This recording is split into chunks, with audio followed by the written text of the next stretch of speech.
The God of Abraham, Isaac, and Jacob, in the name of his son, Jesus Christ, aka the Yahushua, the HaMashiach. Hallelujah, hallelujah. Hallelujah. All praise be to the Most High Yah, the God of Abraham, Isaac, and Jacob. In the name of his son, Jesus Christ, aka Yahushua the Hamashiach. Okay, you guys, I pray that the Holy Spirit covers me and this message goes out to whoever the Most High intended for it to go. And I hope that it bless someone tremendously. So let's get started.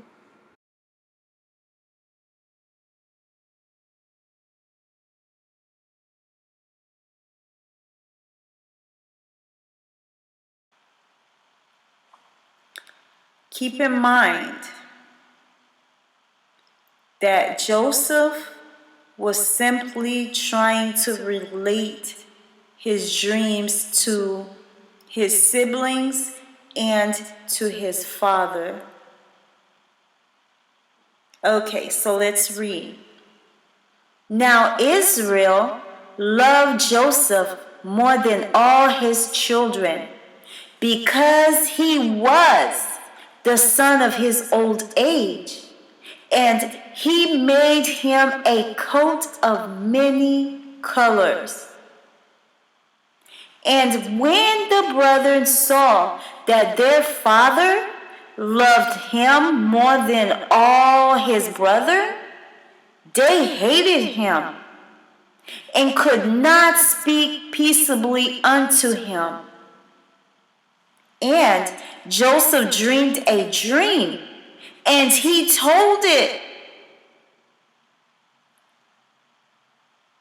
to his brothers, and they hated him yet more. They hated him even more.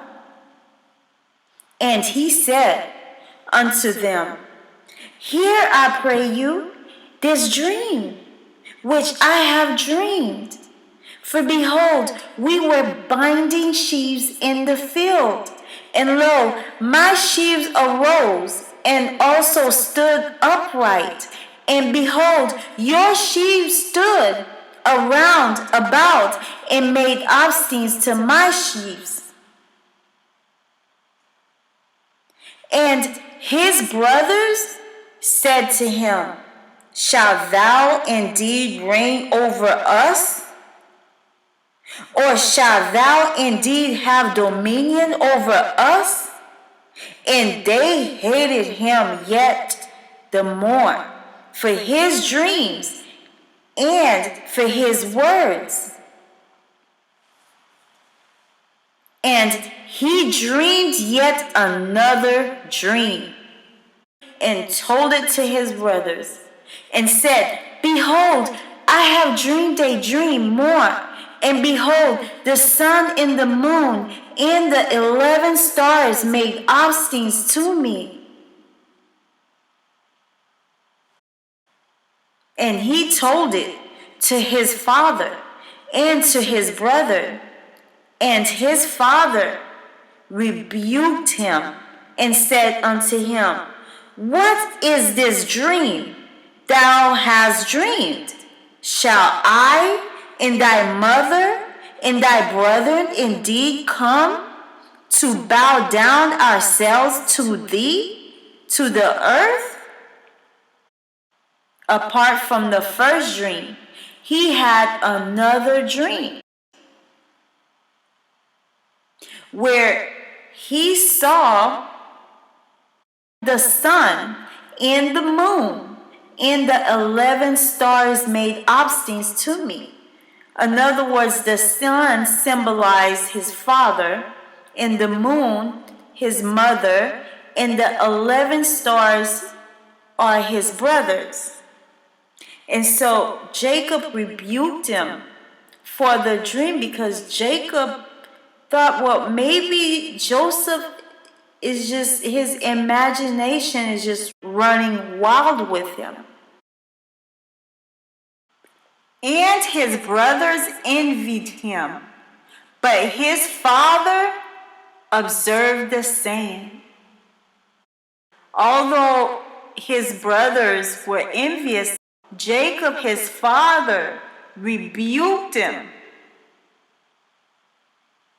Yet, Jacob observed the same. He was considering the dream. What does this dream mean?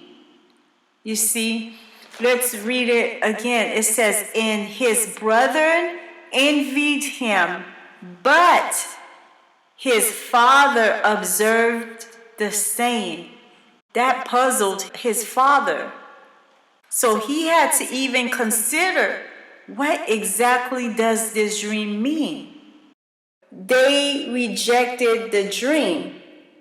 They thought that it was silly and they thought that it was ridiculous. But his father was wise enough to observe the saying. His father was wise enough to see, well, wait a minute, let me see if there's something to this dream. So you see, you may have a dream, okay? And not everybody, not everyone understands your dream because the dream was given to you. And so you can't expect for everyone to support that dream because it wasn't given unto them, especially if the dream reveals that the person is gonna come and honor you in some kind of way, or if you're going to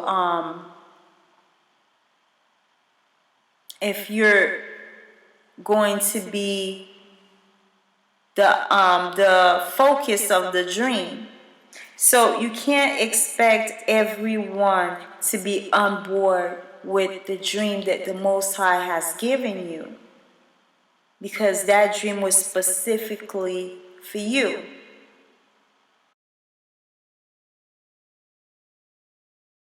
Not everyone is going to understand the mission, because the mission is not theirs. It's your mission. It's your dream.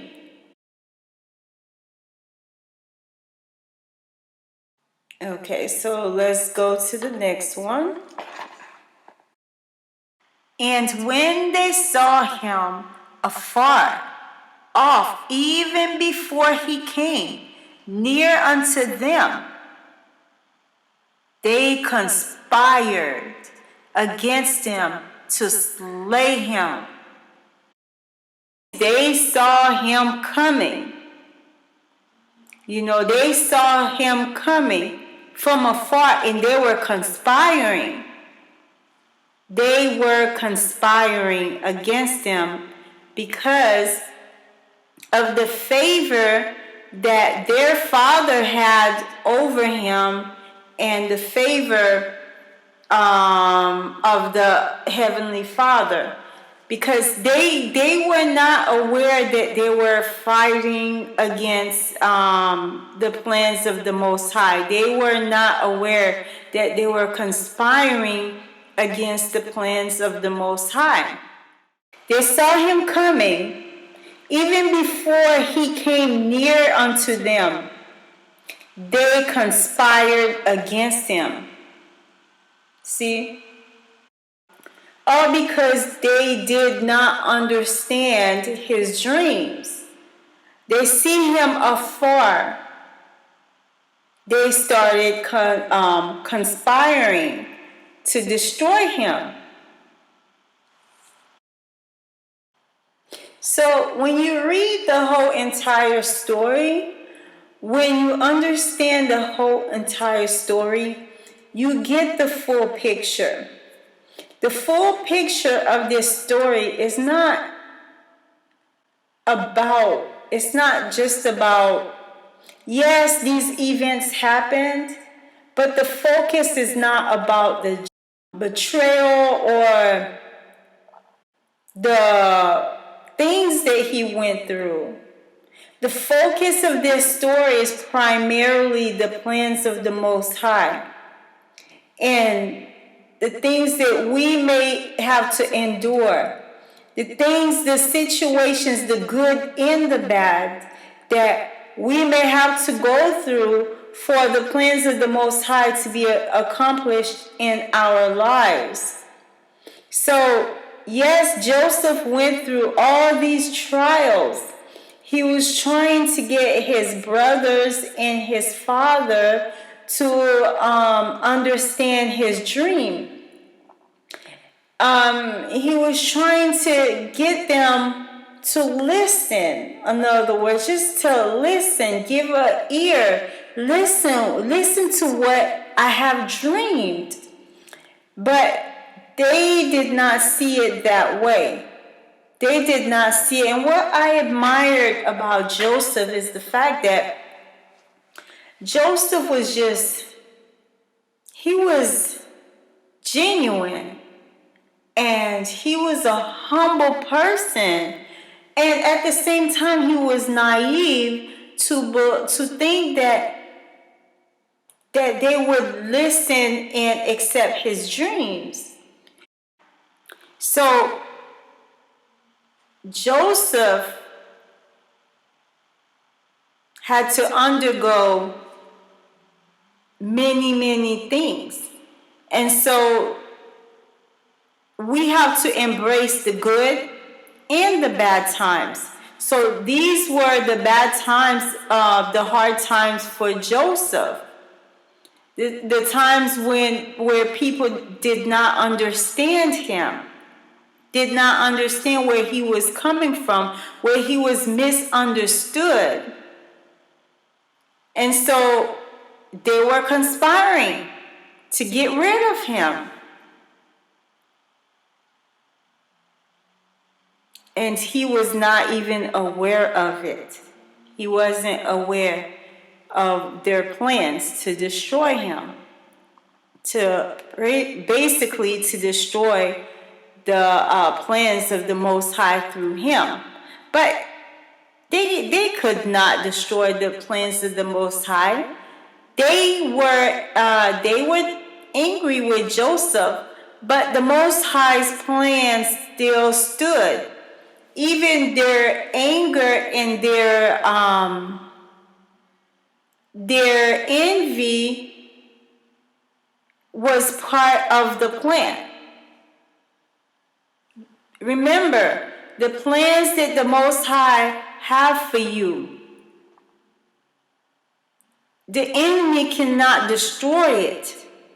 The enemy's plots is even part of the plan. Because the Most High knows how to maneuver around the plots of the enemy. Yes, he knows how to maneuver. In fact, he will incorporate the plots of the enemy against you in the plan to get you where he wants you to be.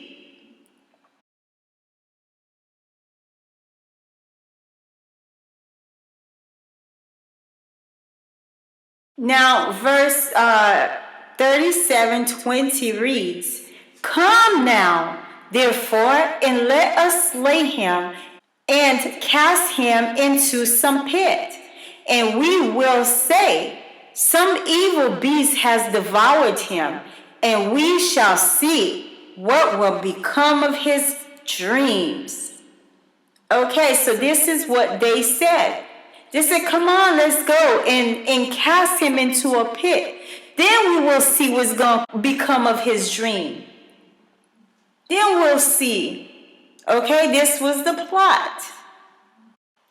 Verse 37:21 reads, "And Reuben heard it, and he delivered him out of their hands, and said, let us not kill him."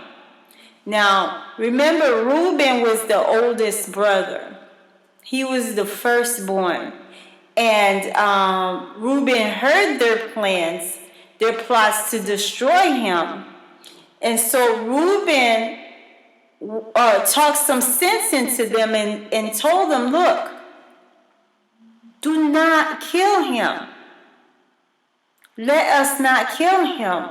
So in other words, the Most High will put someone to stand up in your behalf. A lot of times someone will be there, that the Most High will place someone in your behalf that will stand and speak out for you.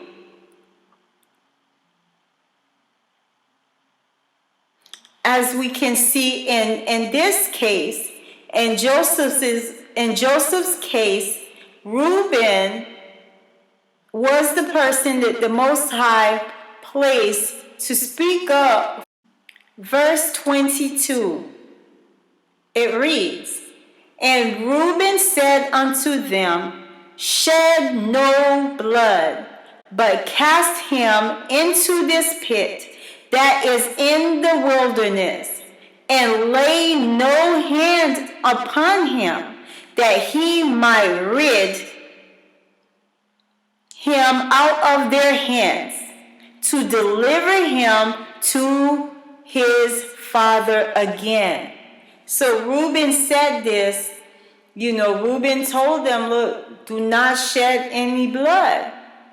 Just cast him into the pit. So Reuben was trying to find a way to get Joseph back to his father, safe and sound. So Reuben suggested to them to just cast him into the pit.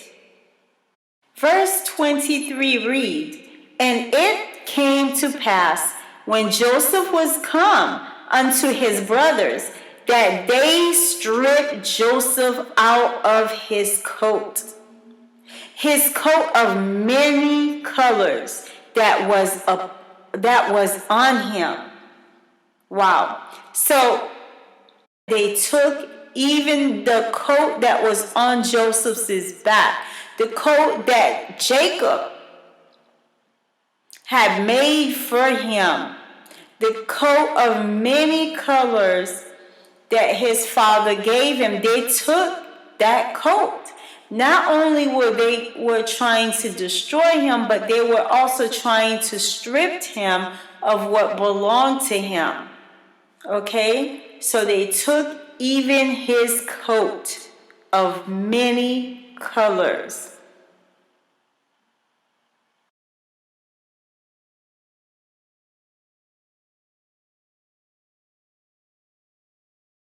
Verse 26 reads, and Judah said unto his brethren, what profit is it if we slay our brother and conceal his blood?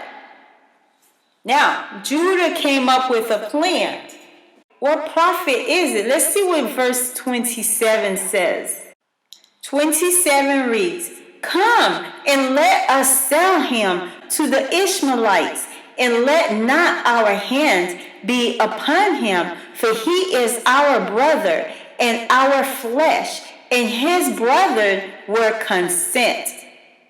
So they agreed with the plans of Judah.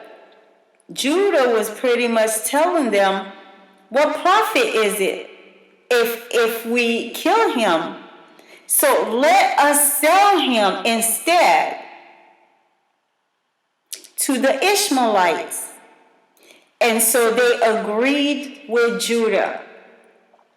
So a lot of times when your enemies can't destroy you, they will try to make a profit out of you. Right? They will try to make a profit.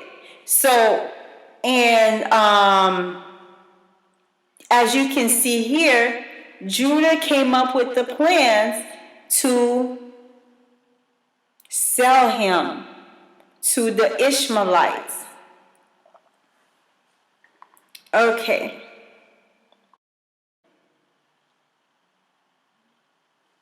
So we have to understand verse 39, verse 1. We're going to read it, but before we read it, let's understand they sold him. So they all consented and they sold him to the Ishmaelites. Okay, so they sold him. So let's see what happened after they sold him. We're going to read Genesis 39 verse 1. It reads, "And Joseph was brought down to Egypt, and Potiphar, an officer of Pharaoh, captain of the guard, an Egyptian, bought him of the hands of the Ishmaelites, which had brought him down hither." So in other words, an Egyptian, Potiphar, an officer of the Pharaoh. The Pharaoh was the king. That was the name of kings, Pharaoh. So an officer of the king bought Joseph, an Egyptian officer of the king bought Joseph from the Ishmaelites. Okay? And they brought Joseph to Egypt. Genesis 39 verse 2. "And the Lord was with Joseph, and he was a prosperous man, and he was in the house of the master, the Egyptian." So, what happened? When Joseph went to Egypt, the Most High was with Joseph. See, the Spirit of the Most High was with him.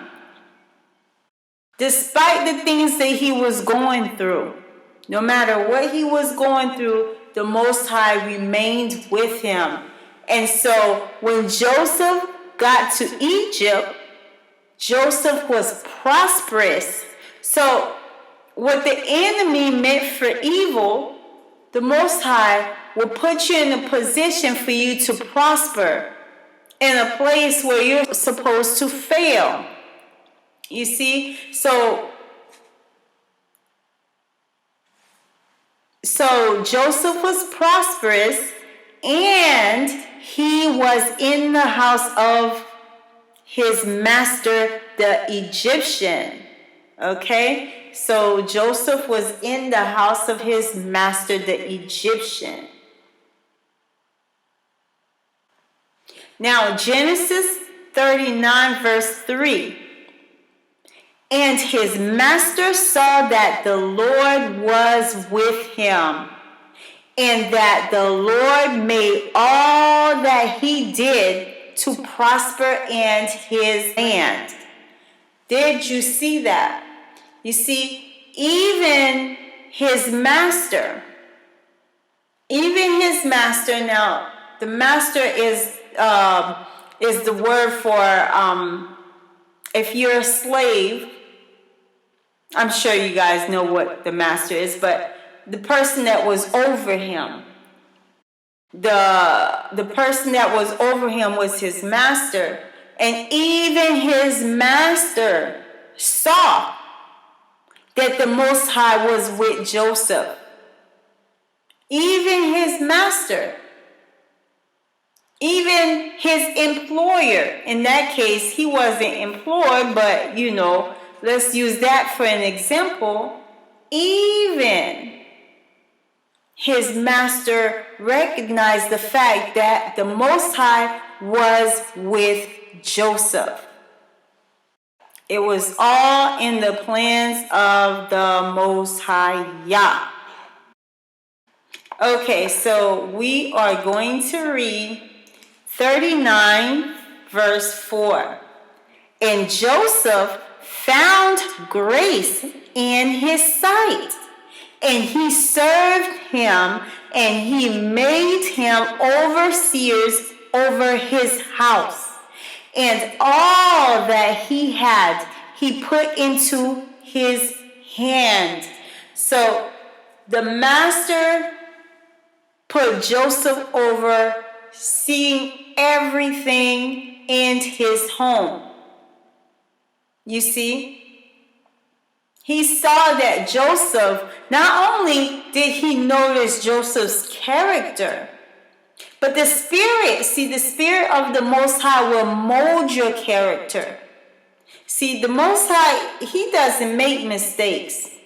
He knew Joseph before Joseph was in the womb of his mother. He pre-picked Joseph. He handpicked Joseph for this position. Joseph was ordained for this position. You see, because his master, or the person who was over him, saw that the Most High was with Joseph. And he put Joseph head over his house. So that means Joseph had a good character. His character was on point. His attitude was on point. And the Most High was with him. Chapter 39, verse 6 read, "And he left all that he had in Joseph's hand, and he knew not aught he had, save the bread which he did eat.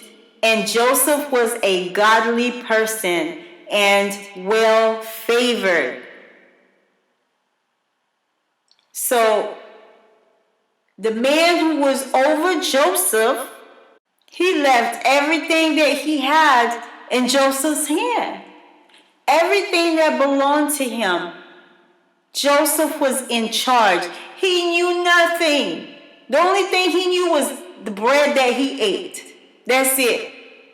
Everything he owned was in Joseph's care. Joseph had access to all of it. And Joseph was a godly person and well favored. Not only was Joseph favored by the Most High, but Joseph was favored by others. You see? You see? Joseph was favored by the Most High, but Joseph was also favored by his peers, by other people who were around him. It says that Joseph was a godly person. That meant his character, his attitude, and he loved and respected the Most High. And that drew people to him. That the favor of man and the favor of the Most High. People will recognize the favor of the Most High on you also by your character and your attitude. Verse 7 reads, "And it came to pass after these things that his master's wife cast her eye upon Joseph, and she said, 'Lie with me.'" Wow. Now, this tells you a lot about Joseph. This tells you a lot about this story. Now, one, not only was Joseph favored by the Most High, Yah, Joseph was also favored by man. Okay? Despite the things that he went through with his siblings, but he was favored by his master. Now, it shows you that Joseph had a good attitude, great character. He was a godly man. But Joseph was also a handsome man. He was very handsome, very good looking. He was attractive because here we see that the master's wife saw Joseph. And when she saw him, when her eyes laid on Joseph, you see, she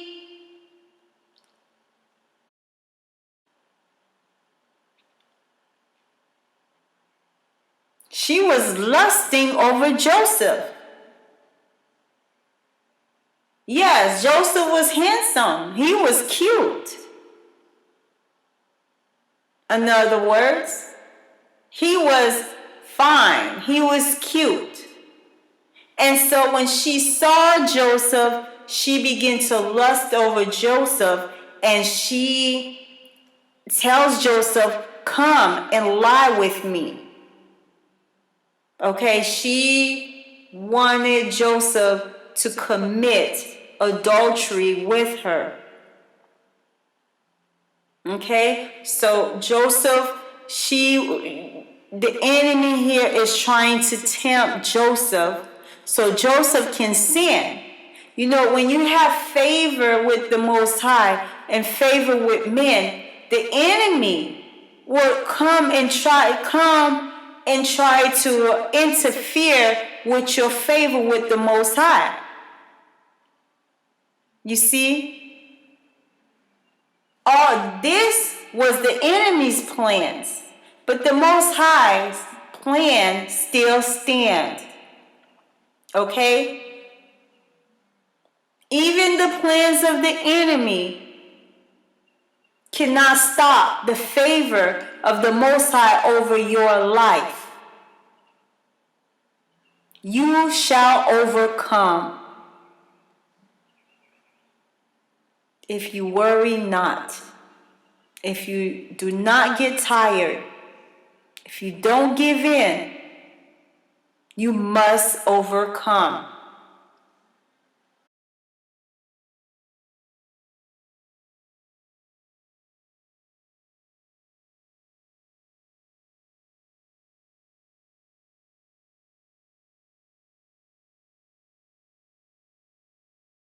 Verse 8 reads, "But he refused and said unto his master's wife, Behold, my master wotteth not what is with me in the house, and he hath committed all that he has to my hands." In other words, Joseph was saying, how can I do such a thing? Here is this man, he gives me everything. He holds nothing back from me that's in his house. How can I commit such disgrace against him as to sleep with his wife?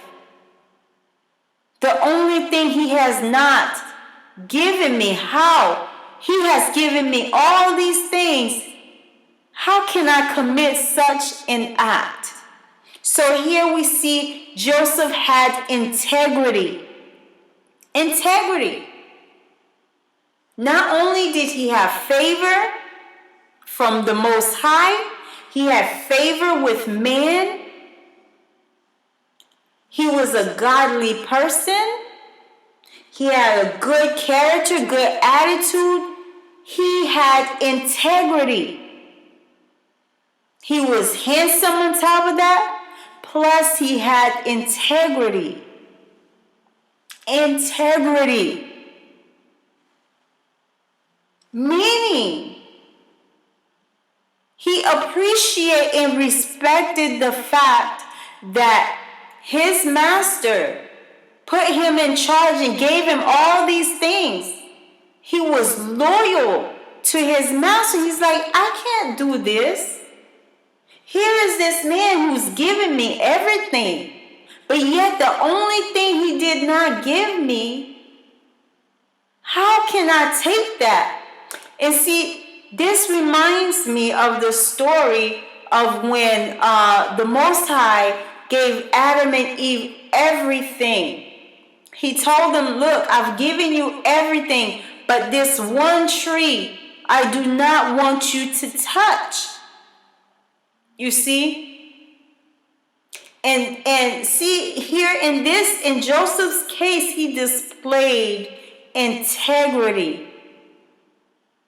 He understood the fact that his master gave him everything, but this one thing that did not belong to him, he should not touch it because it was not his to touch.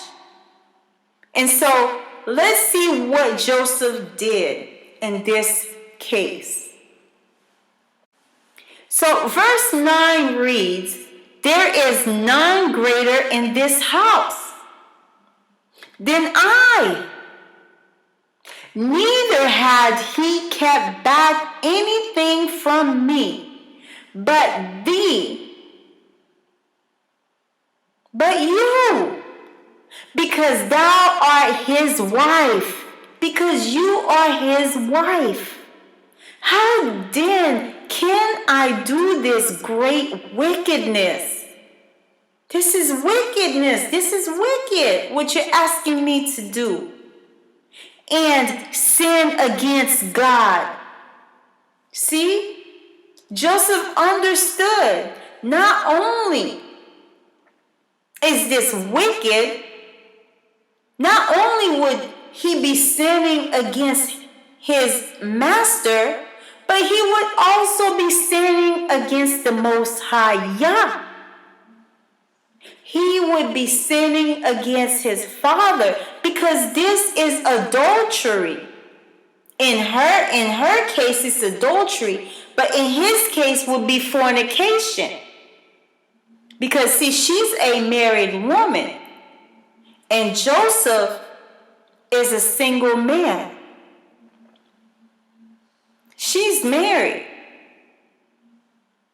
She would be committing adultery, and he would be committing fornication. How can I do such a thing? How can I betray someone who has helped me? How can I betray someone who has been good to me? How can I stab someone in the back who has loved me and cared for me and provide for me? How can I do this wickedness? Not only against him, but against the Most High Yah. How? Because the Most High Yah is observing Joseph. The Most High Yah is watching Joseph. He's watching Joseph. He's studying Joseph. And likewise, he's doing the same thing for each and every one of us. He's watching us.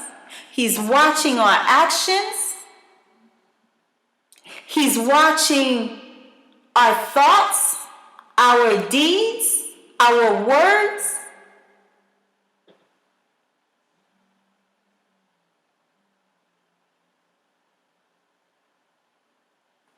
He's watching us.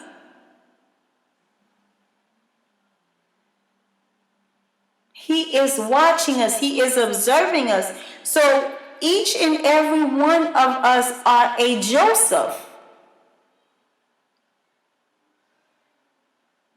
What do we do in a situation where someone asks us to do something that we know clearly that is not right? It's not right. It is just not right. That's just not right. I can't do this. I can't do this to this person. I can't talk behind this person's back. No, I can't do it. I can't take this. No, this person has given me so much. No, I I can't say that. Nah, that is just not right. So each and every one of us have been a Joseph, and we have to understand that the Most High is observing us. Because remember, Jeremiah 29:11 says, He knows the plans that He has for us. There are plans to prosper us, a plan to give us hope and a future. So He had a plan for Joseph. Likewise, a plan to prosper him, a plan to give him hope and a future. So it is the same for you. You are a Joseph. And the enemy will put you in situations where you have to say, I can't do this. That's not right. Oh no, how can I do such wickedness? How can I sin against this person? And how can I sin against the Most High Yah? Because when you do what is wicked or what is wrong, not only are you sinning against your fellow brothers and sisters, but you're also sinning against the Most High Yah. So let's see what Joseph did in this situation. Let's further examine. Verse 10 reads, And it came to pass, as she spake to Joseph day by day, that he hearkened not to her. And it came to pass, as she spake to Joseph day by day, that he hearkened not unto her.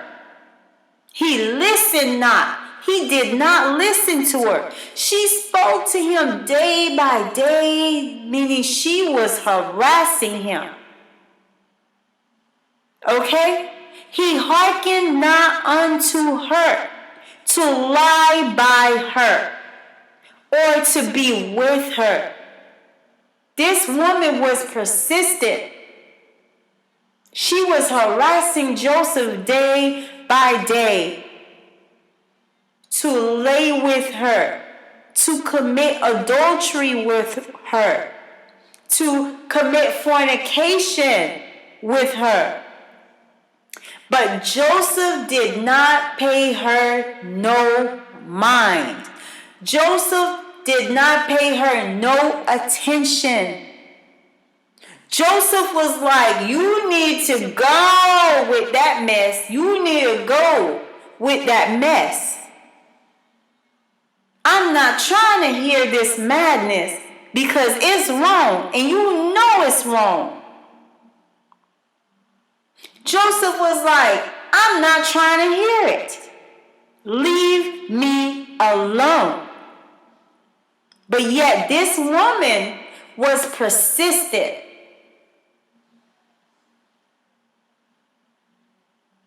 She was lusting over Joseph.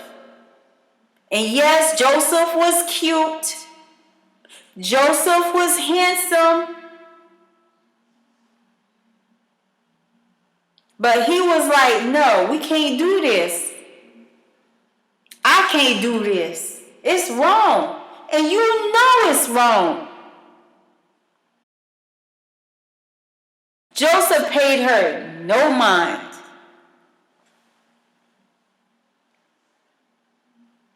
You can't have this, woman. No. You cannot have this. Because you know it's wrong. Verse 12 reads, And she caught him by his garment, saying, Lie with me. And he left his garment in her hand and fled and got him out.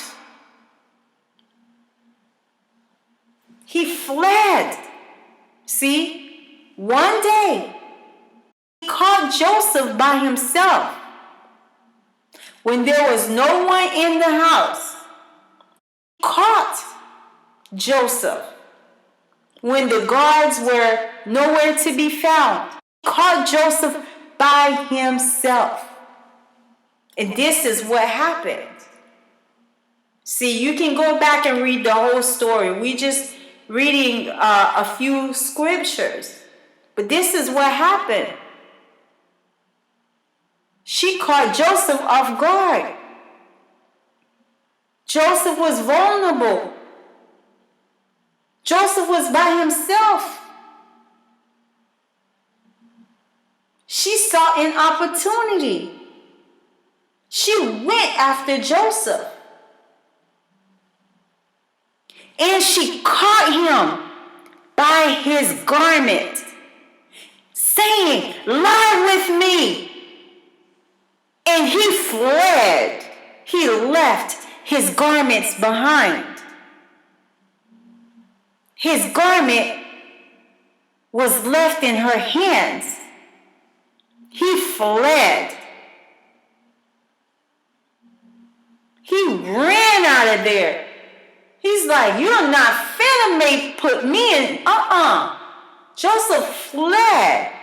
He was like, "I'm out of here. I'm not about to do this."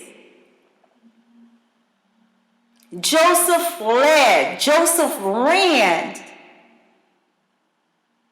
Joseph got up out of that situation. He ran. He ran for his life. He's like, "No, I'm not about to do this." He ran so fast, he left his garments in her hands. He didn't even try to snatch that garment back. No, he left.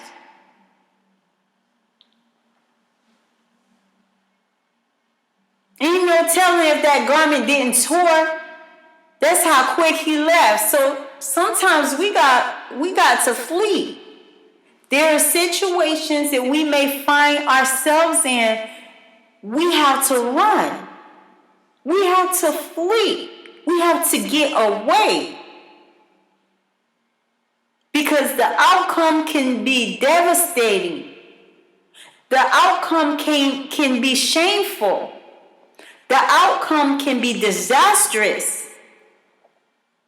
The outcome could be a downright disrespect to the Most High Yah.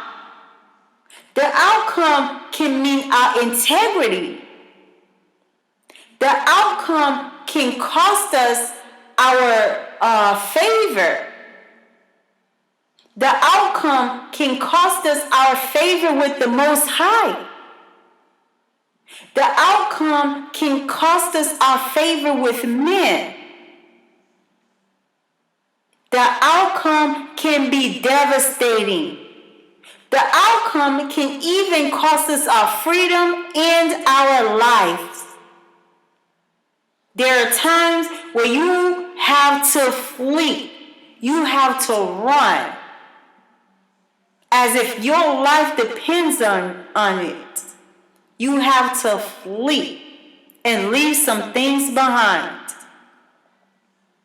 Yes, sometimes you have to run and some things can be left behind. Like your car, your house, your garments, your money, your possessions. You have to flee. There are situations that you will have to run and flee from. Because the outcome could be very devastating.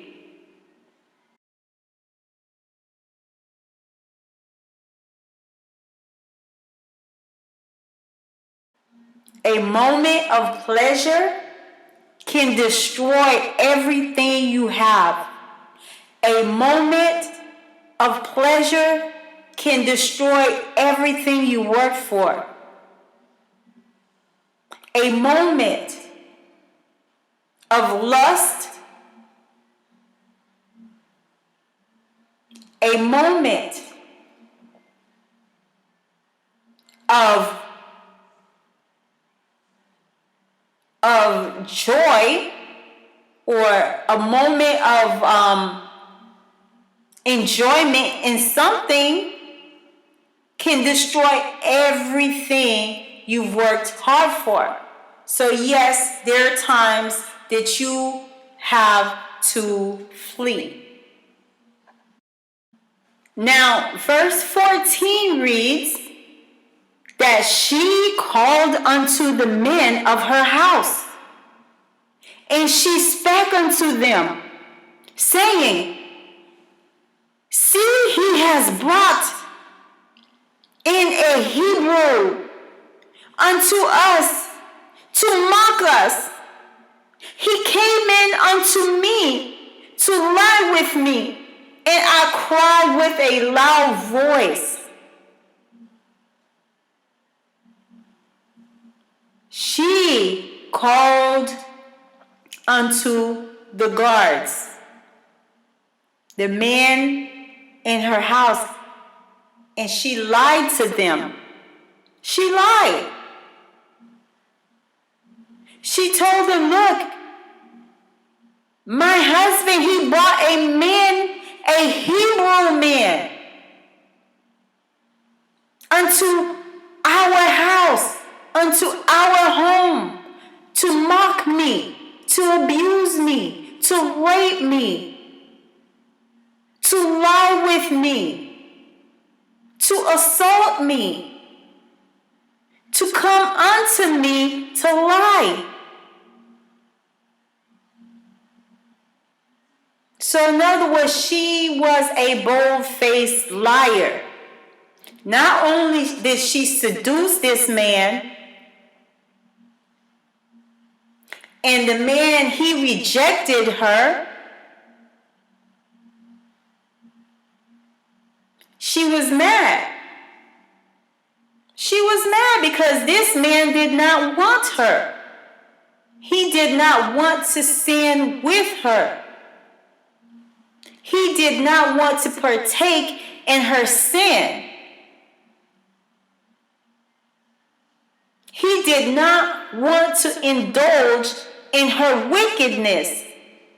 So she called the housemans, the houseboys, or the guards, and lied on him.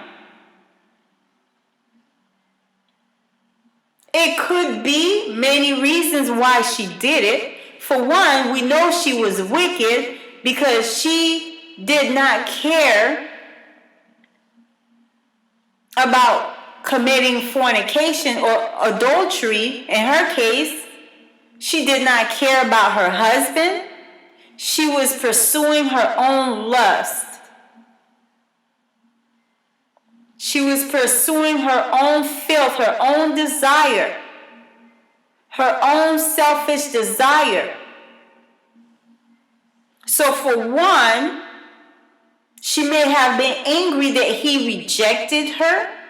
Two, she may have been afraid that he was going to tell her husband what she did.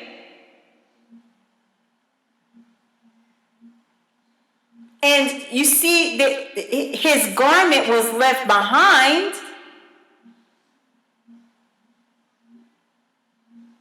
So this woman was just something else. She was something else. She had no shame. Not only did she have no shame, she had no pity. She didn't care about nobody but herself. Her own selfish desires. Yet, all this was in the plans of the Most High Yah. Even the enemy's plots were still in the plans of the Most High Yah. Even her plots, her plan, her wickedness still led Joseph to his destination, to his purpose, to what the Most High had reserved for him. Even her wickedness, her wicked plot, it proved Joseph's integrity, Joseph's loyalty not only to his master but to the Most High Yah. Joseph fled. He ran for his life.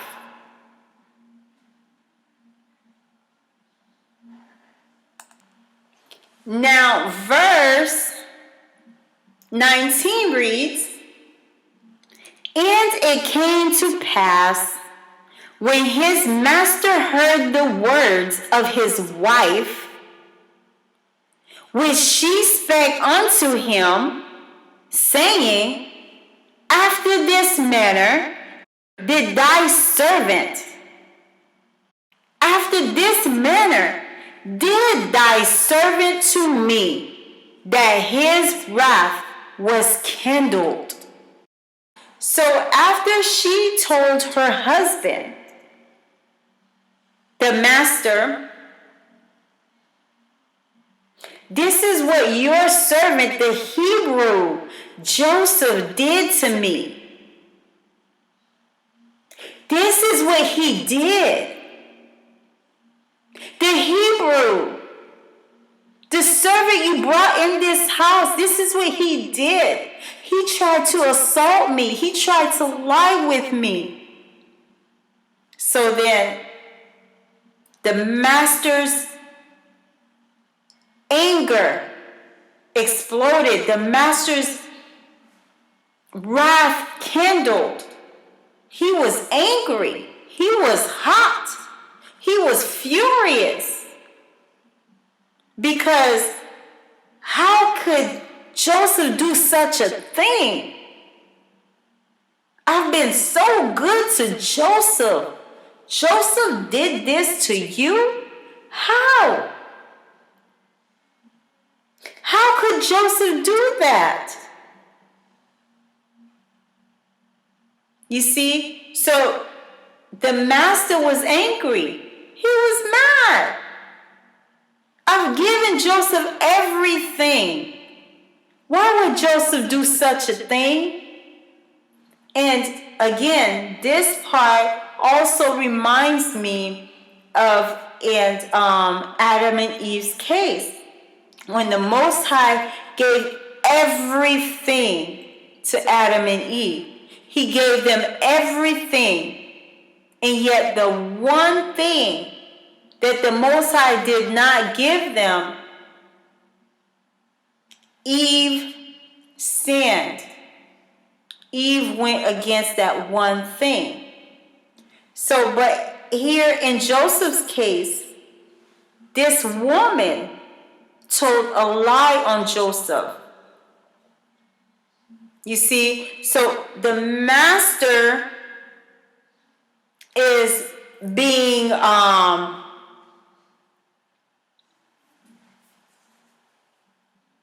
deceived.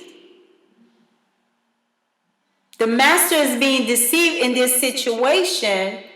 In this situation, she lied on Joseph. This was not the case at all. Joseph did not do that.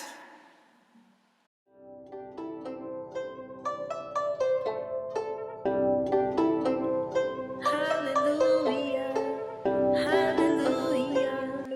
All praise be to the Most High, the God of Abraham, Isaac, and Jacob. In the name of his son, Jesus Christ, aka the Yahushua, the HaMashiach.